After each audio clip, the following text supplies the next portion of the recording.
The purpose of this video is to explain the concept of licensing and how you're going to use it in your analyses. Licensing, in its technical meaning, is related to the non-technical meaning. It's the idea that you give permission to something, like a license gives you permission to teach or to fish or whatever it is that you do. A word allows another word. Actually, it's usually a phrase, but allows another element to occur as its complement. It's impossible actually to define licensing without talking about complements because they are pretty much the same concept from different angles. Say a verb licenses something. That means the verb allows that thing to be its complement. So this will become clearer when we look at some examples. All right, so let's just start by saying, to say that a word licenses something means that that thing can occur as a complement of the word that you're talking about. Okay, here's an example. We discussed the topic. If we look at, this sentence is of course grammatical, right? So we can look at a sentence that's not grammatical. We discussed. What we can say here is that discussed allows a noun phrase to occur as its complement. This particular kind of complement is a direct object. I'm telling you this because you are probably thinking right now the reason we discussed is not grammatical is that discussed is a transitive verb, and it's an obligatorily transitive verb. It not only allows direct objects, it has to have one. You're absolutely right. Discussed has to have a direct object. That is the same thing as saying that discussed is transitive obligatorily, not optionally. And that is the same thing as saying that discussed licenses a direct object obligatorily. All right? If we take the phrase, the clause, we discussed about the topic, this should sound bad to you. Why is this bad? For exactly the same reason. About the topic's not a direct object. There's a noun phrase in there, the topic. But what is the function of the noun phrase? It's not the object of the verb, it's the object of, you getting it? About, the preposition. So you have the subject, the verb, and then you have a prepositional phrase. Prepositional phrases don't make good direct objects. So you're still leaving discussed without its noun phrase complement, making an ungrammatical sentence. You're violating the licensing properties. The licensing properties of discussed say that it must have a noun phrase direct object. It obligatorily licenses a noun phrase direct object. We can contrast it to a verb like talked. We talked the topic is ungrammatical because talked is intransitive. No direct object, which is to say, talk does not license direct objects. We talked about the topic is a good sentence. Now, people who learn English as a second language, the difference between talk and discuss in that way is not obvious to them at all. The meaning is, of course, really similar. And we discussed about the topic is a really common mistake in learner language because licensing properties aren't obvious. They're specific to languages, they're specific to words. Discuss and talk can be real similar in meaning, but have different properties. So, we can say that transitive verbs license direct objects as a way of understanding licensing, and then we can say intransitive verbs don't license direct objects. We can note that many English verbs are optionally transitive, which is to say they license direct objects, but they don't require them.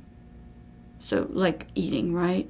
You can say, I'm eating right now, or I'm eating at 12 o'clock, or you can say, I'm eating some soup, right? Right now, at 12 o'clock are not direct objects. Some soup is a direct object. So optional transitivity. And we can say these things to illustrate licensing because transitivity is one kind of licensing. Other things license, other words license other complements. We can talk about licensing with regard to functions or with regard to categories.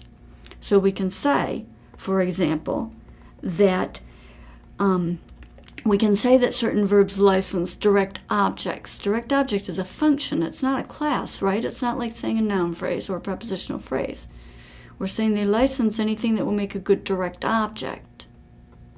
But there are other words that are much more picky about their complements, and they will license a particular category of phrase as a complement and not other categories. You'll see some examples. Actually, here's an example right here. Need is a transitive verb, right? Licenses direct objects. So we can say my car needs new tires. But look, we can also say my car needs washing.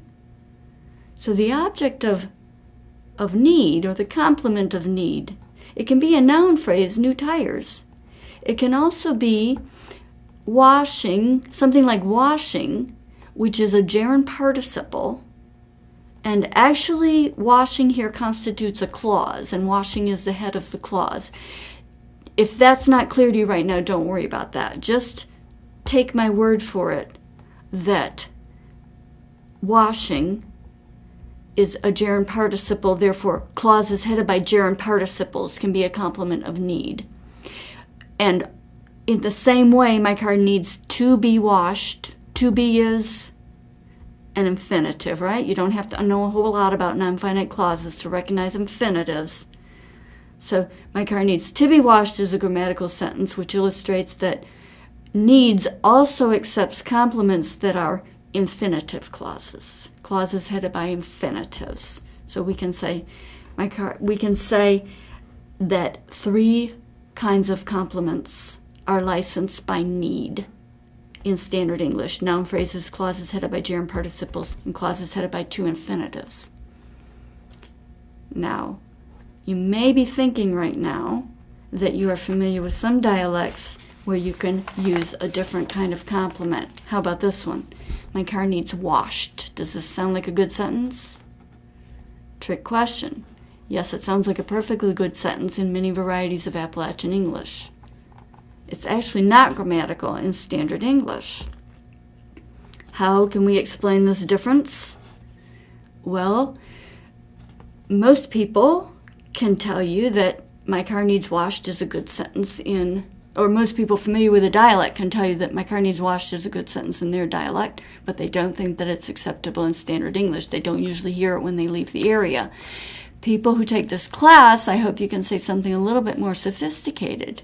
You can say something like, in standard English, need only licenses three kinds of complements. But in some varieties of Appalachian English, need also licenses a clause headed by a past participle. My car needs washed. My car needs fixed. Past participles. So, one way to think about licensing properties that may help clarify them is to say that licensing properties can differ among dialects, which explains why some sentences are grammatical and others are not grammatical. Most of the analysis we'll do in this class, of course, is with standard English, and sometimes you will be asked to figure out the licensing properties of something. So how are you going to do that? Let's talk now about the methodology.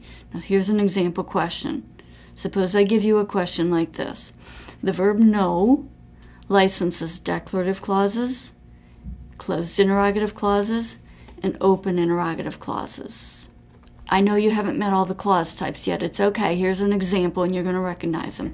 We know, okay, here's a complement, that 4 out of 5 schools in this country aren't failing. That's a declarative clause. Just take my word for it. Now, how about this one? We know where the talent is. You can get this, right? It's an interrogative clause.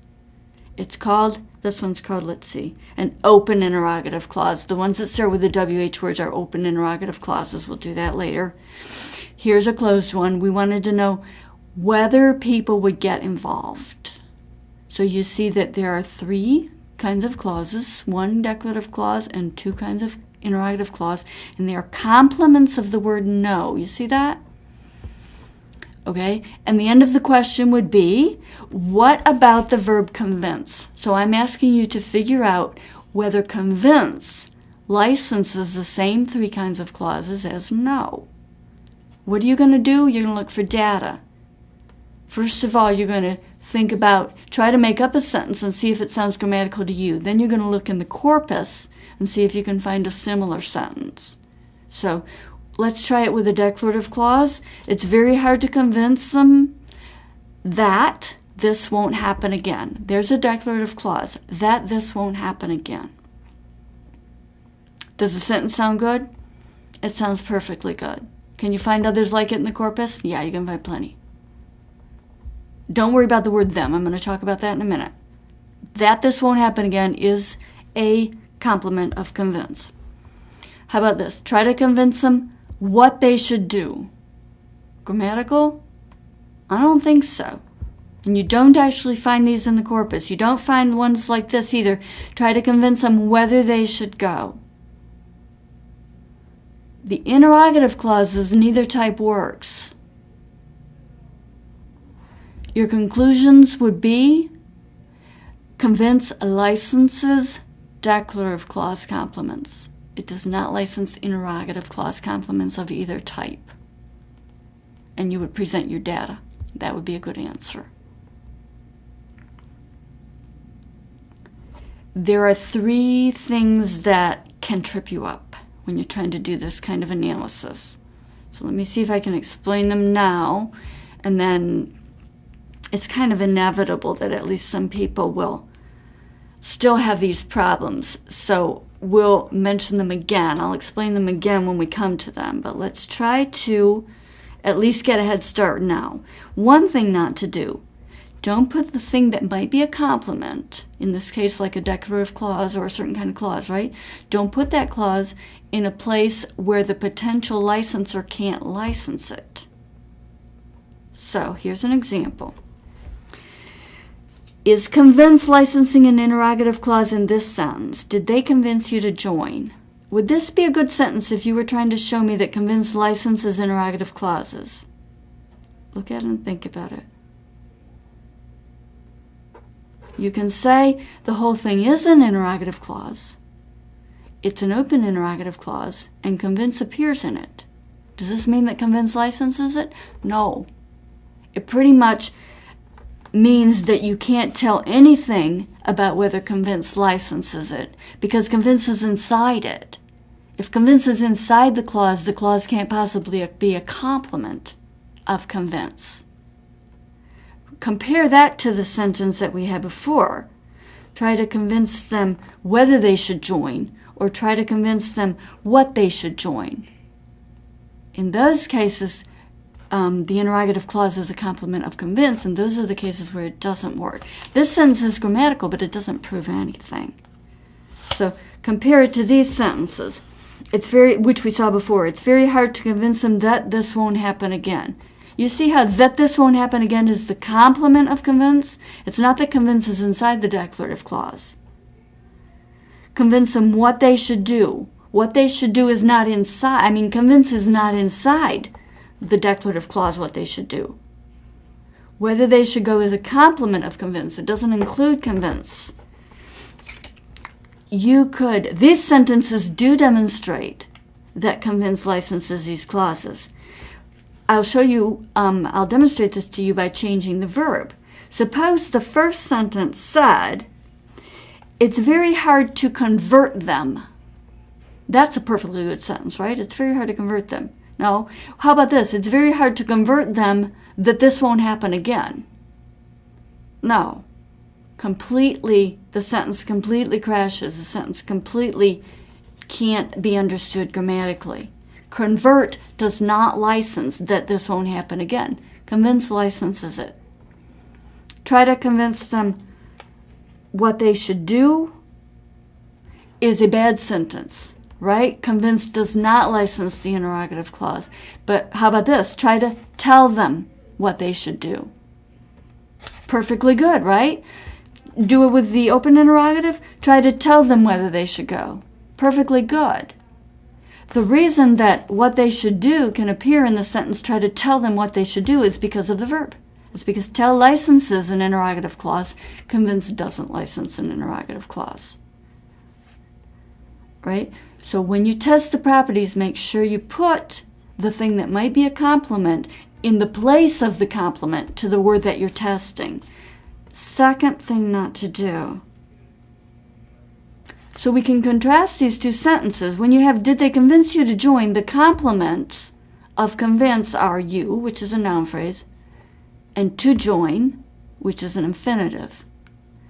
That sentence can't tell you anything about whether convince licenses an interrogative clause. There's an interrogative clause there, but it's not the complement of convince, which is to say being in the presence of something is not the same as licensing something. So you want to make sure that when you're testing whether a verb licenses something, you put that something in the place of the complement of the verb.